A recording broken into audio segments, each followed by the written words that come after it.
call you when we get back. Well, we got back very late, and so we decided we would meet the next morning. Now, Alan at that time was head of the Juilliard School of Drama, and I thought that he was going to offer me a job. So, so I went to to his room, and after a little chit chat, he finally turns to me and says, "So, Arthur, how do you like it out there in California?" And then he said, "No, no, no, I'm not offering you a job." He must have seen it in my face, something about he couldn't afford me, but that he was thinking of coming to California. And could I find some place for him somewhere in California? Well, of course, I went back to the campus. I got the word out that Alan Schneider was looking to come, and so we hired him at UCSD. So Alan came in 1979, and that was the year that we were on sabbatical, which we took in London.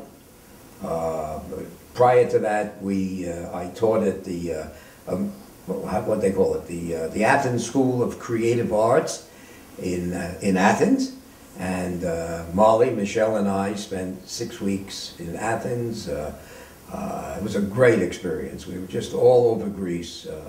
Michelle became interested in art there, and then we drove from Athens to London, essentially, all across Europe, up the Adriatic, across the Mediterranean, through East Germany and West Germany and Germany.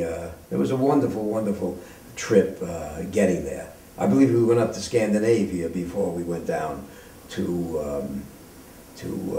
London. And so we spent the rest of the year, about 6 or 7 months in London. It was a marvelous experience. And it was then that when we came back, by that time the department probably had 15 or 16 faculty members.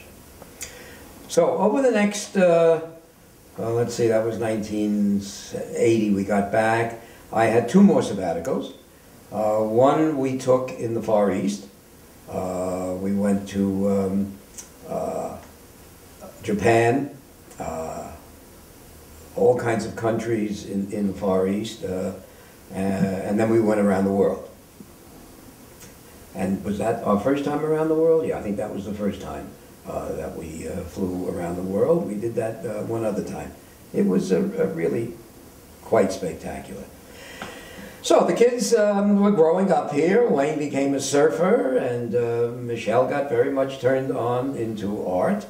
And then when the time came for them to go to college, they both chose to go to the University of California. Wayne started at the University of California, Davis, and on our sabbatical in London, he took a junior year off. And then when he came back, he transferred to Berkeley, where he finished his undergraduate degree.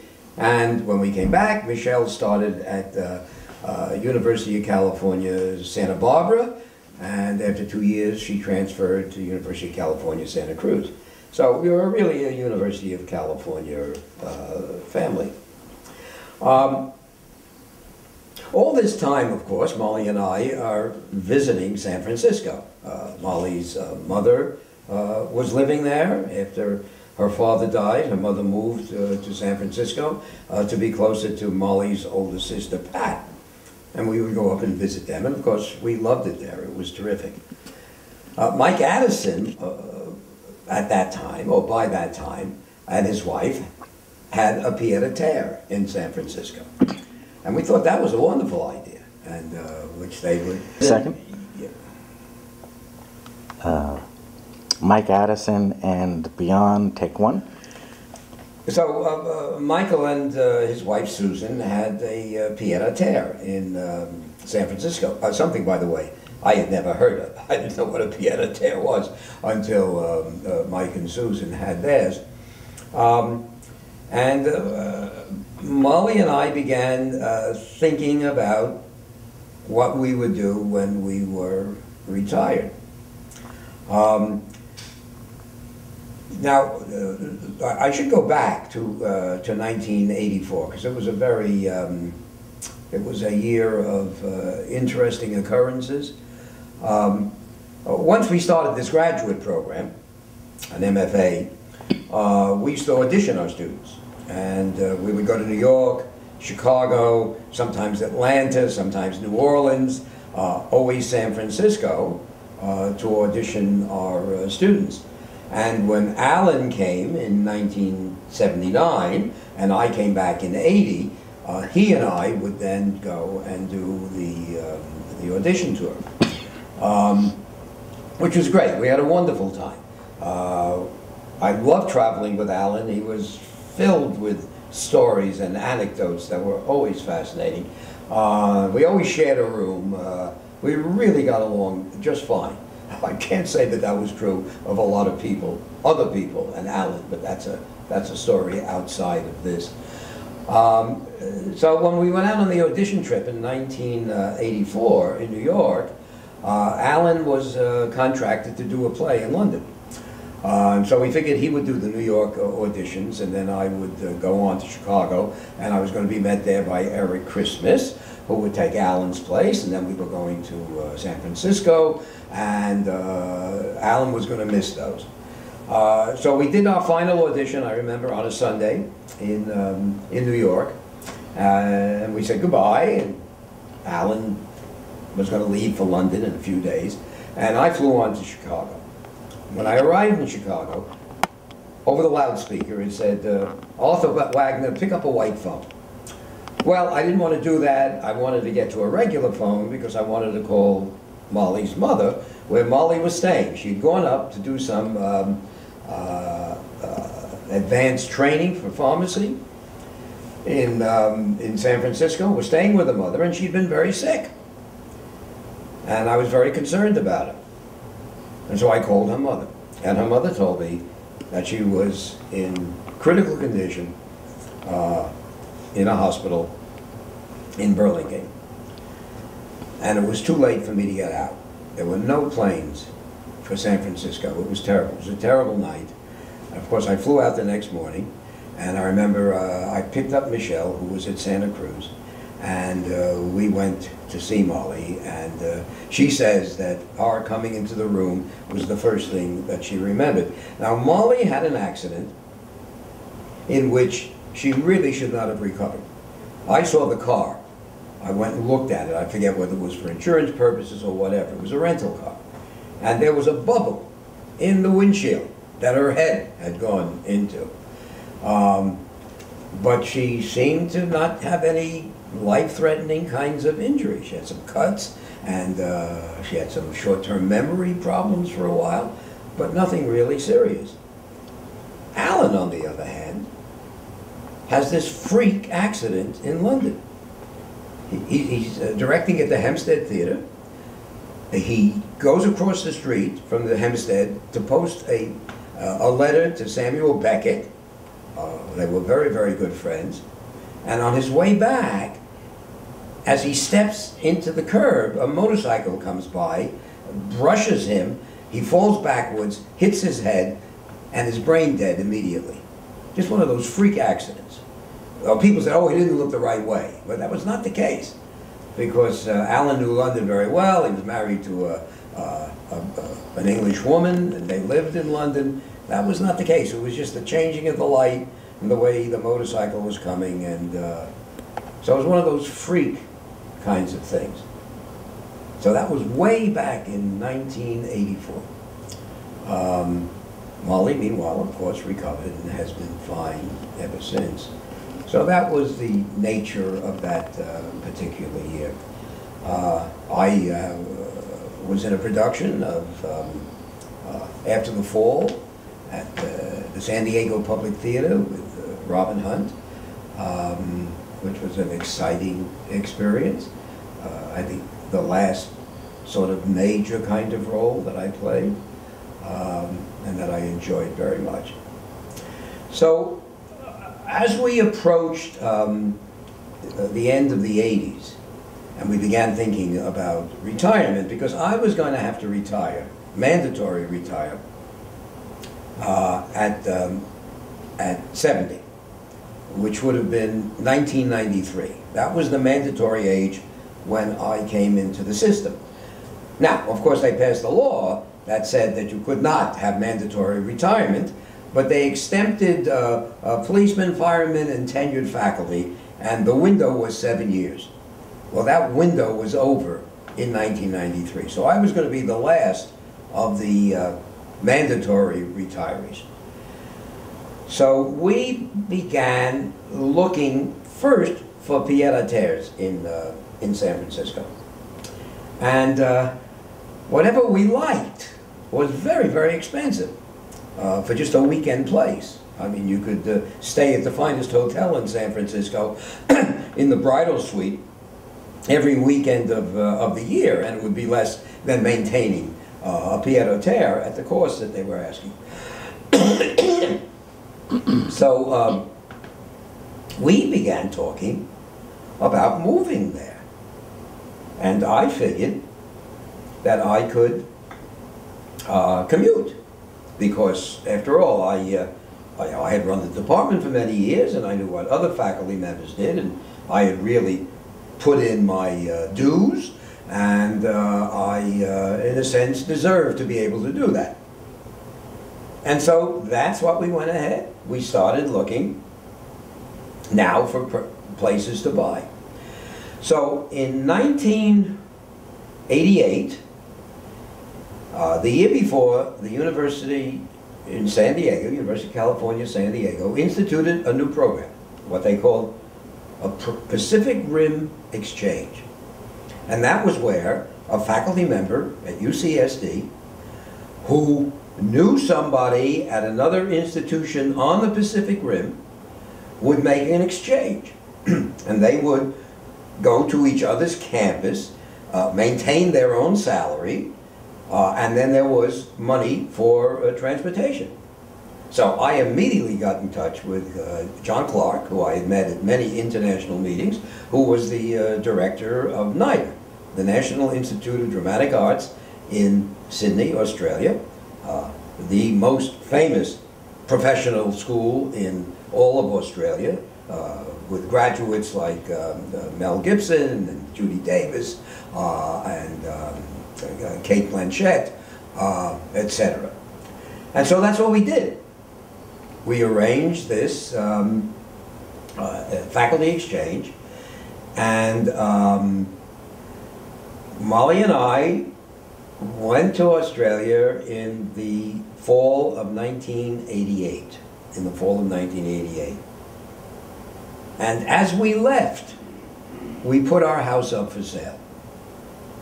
I remember Wayne was living there, and another friend of ours was living there, but the house was up for sale.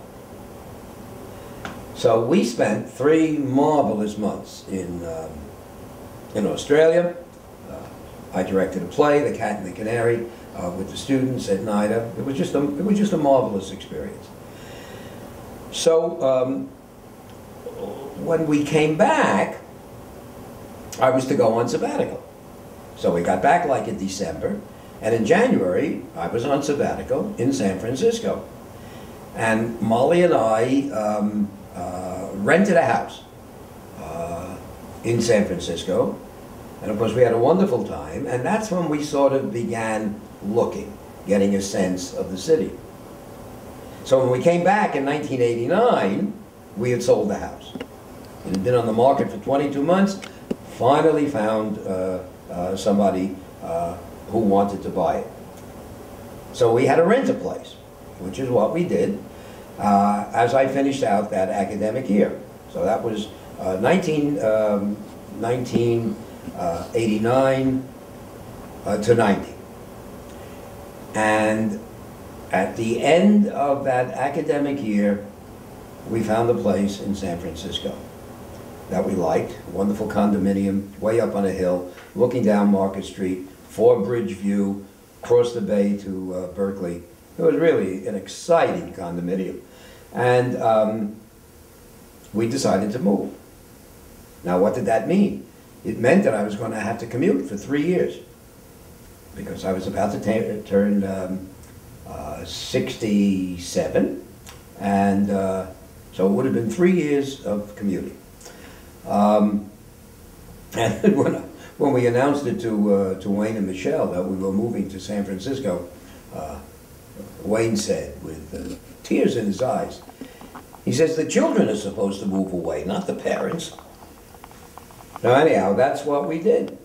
So in the fall of, or that summer, we moved into our condominium in San Francisco, and I began commuting. Somehow I thought the commuting was going to be very glamorous. You know, I figured I'd know other passengers, we'd all be on the same planes, the stewardesses would be the same. Well, I never saw the same stewardess twice. And I used to, what I did that year was I flew down on Tuesday morning. I taught Tuesday and Wednesday and Thursday, and then I flew back Thursday afternoon. So I was just gone for 3 nights, 2 nights, and I would stay with Wayne and Mary in a house that they had in Encinitas. So that was working out fine, and I had a car here. Well, that was the year.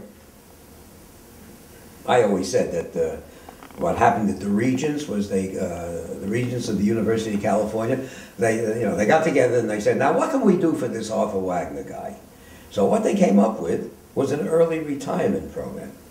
Mind you, the first early retirement program ever in the history of the University of California, which said that given one's age or how many years you served or whatever it was, that you were going to get sort of a golden handshake.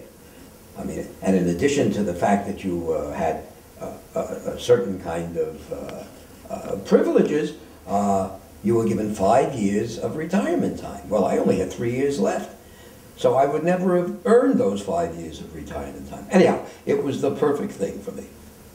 So that's what we did. We took that. And so instead of having to commute for 2 more years, I just stopped doing that. And so then we were ensconced in San Francisco. We had a wonderful time.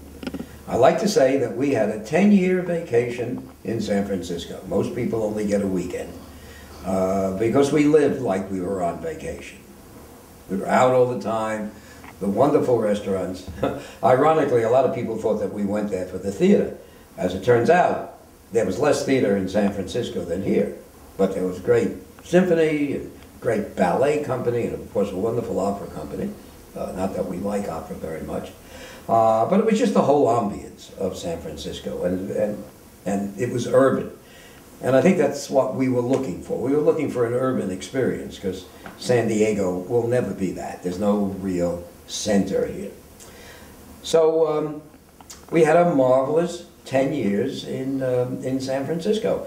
And the kids would come up, and we would come down. We'd come down at least 2 or 3 times a year. There were a lot of people here who never knew that we left, and when we came back 10 years later, didn't know that we were back because we were around so much. We would flop down. We like to say we used to sleep around. We stayed a lot with Bernie Sisko. We stayed with the Jacobs many times. That was very luxurious, staying in their house. We stayed with the Atkinsons in the Chancellor's house. We stayed with the Josephos once. In any case, we were down here a lot in those years. And it was finally in the spring of 1999, a couple of years before, I had received a call from Semester at Sea. When I retired, which was in 1990, in 1992 I was asked to come and teach at the National Drama School in Oslo, in Norway, and that was another wonderful month that I had teaching acting students in a foreign country. It was a wonderful, wonderful experience. I directed Road to Mecca Western Stage for Tom Humphrey, who was the artistic director there. And I played Scrooge in a production of Christmas Carol at the Idaho Shakespeare Festival, where Charlie Fee, another former student, was the artistic director. So those things were fun that I did in those early years of my retirement. But then it was pretty much retirement. Played a lot of squash. Went on trips. Began doing more and more cruises. Traveled around the world. We really had a marvelous time those 10 years in San Francisco. So about 1997, I get a call from Semester at Sea because my colleague, Floyd Gaffney, had done the Semester at Sea in 1992. Semester at Sea is a university afloat, a cruise ship, an old cruise ship, which they would take students around the world in 100 days. And I thought that that would be fun to do, and I sent an application in, and then I never heard from them. Well, in 1997, I get a call from them. Would I be interested in doing one of their voyages? They wouldn't call it a cruise. And I said, yes, I think that I would be. I said, when? It wasn't until 1999. It was 2 years later. But we agreed to do it. So in 1999, Molly and I, she is what they called an adult student, and I as a faculty member, did the around the world on the Semester at Sea. We traveled to 10 countries. It was like 52 days at sea and 48 days on shore. Each stop we would be there for 3 to 5 weeks. We stopped in Cuba, we stopped in Brazil, we stopped in Africa, we stopped in India, we stopped in Malaysia, we stopped in Vietnam, we stopped in Hong Kong, we stopped in Shanghai, and we stopped in Nagoya, Japan. So it was a wonderful experience. And all in all, we were gone for about 4 months. So we returned to San Francisco, expecting to settle down in the lives that we had. We had no time, did Molly and I, up to that point, talk about moving back. Not an iota. Okay, so we get back and we pick up our mail. And in the mail is a letter from a realtor in Burlingame, down the peninsula. And the first sentence was, I have a client interested in your unit. And my first thought was, sure, what a great way to get a listing. And my second thought was, maybe this is a sign. So, we began negotiations. We said that we would be interested in doing that, in selling our condominium. And we immediately came back to San Diego and started looking for housing. And so that's what we did. We sold our condominium to that client of his, and we bought a house right back in Del Mar.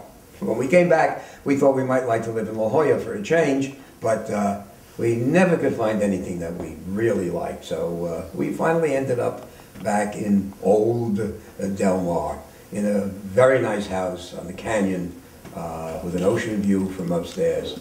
And we have been back now for 9 years, more than 9 years. We're almost up to the 10 years that we spent in San Francisco, and that's hard to believe that that much time had gone by. So we're back in the San Diego area, and as I say, a lot of people never knew we left, and then a lot of people didn't know that we came back. When I returned, a few things that happened, of course.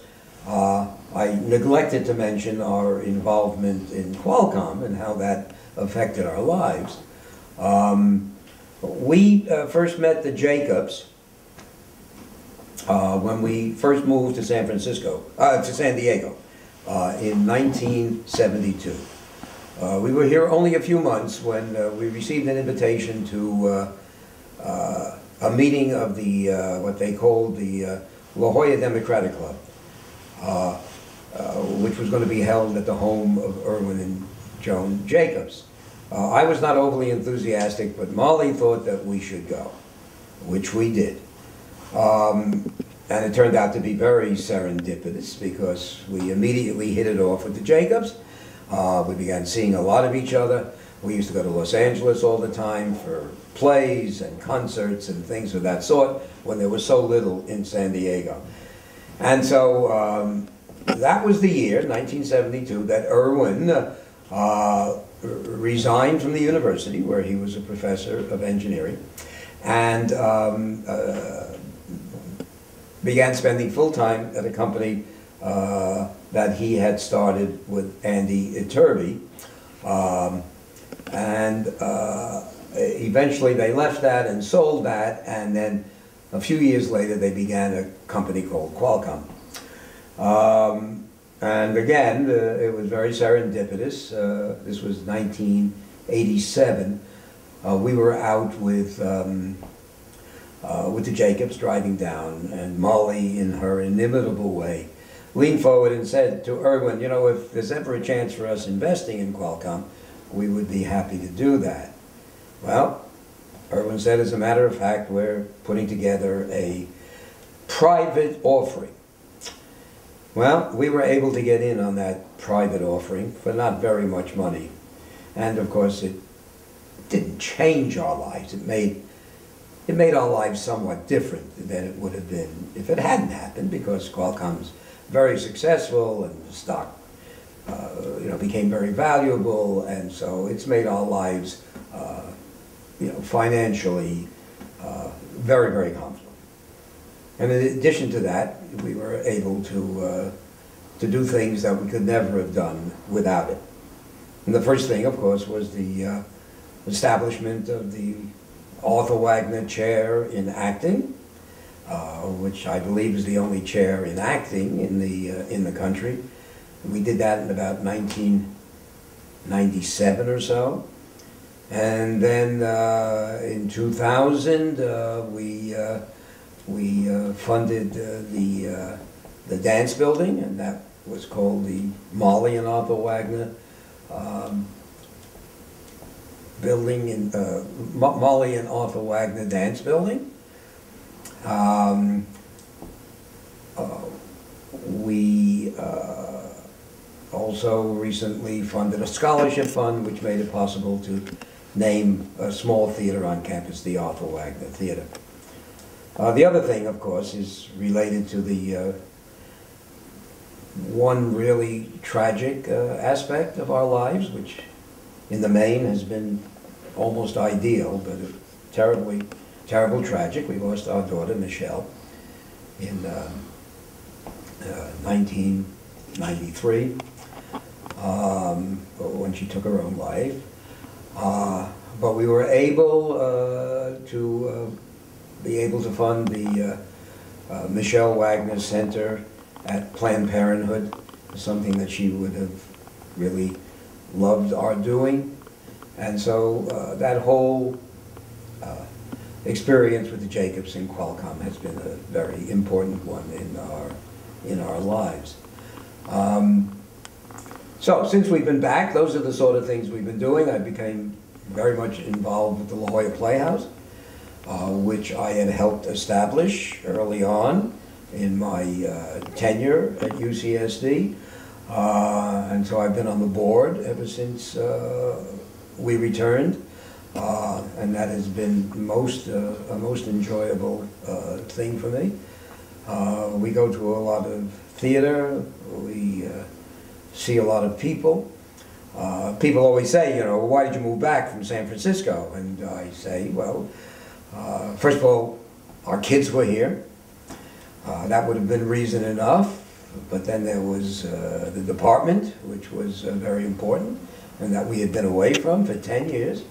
And then the university. And that has all proved to be very true. And I think it was probably a wise thing for us to do now in our later years, to be able to be in a community where we know a lot of people, where we have connections, and can keep our lives very active. Rollins College. Wait a second. Skip this a little bit.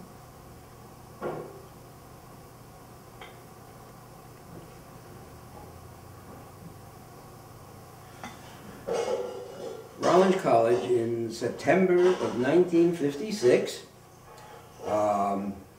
was on a lake in Winter Park, Florida, which was a winter getaway for people from the Midwest. A lot of people from 3M and companies like that spent their winters in Winter Park. It must have been a town of maybe 10 or 12,000 people, and there were 650 students at the college. So it was very similar in size, a little bit larger than Earlham College when I arrived there.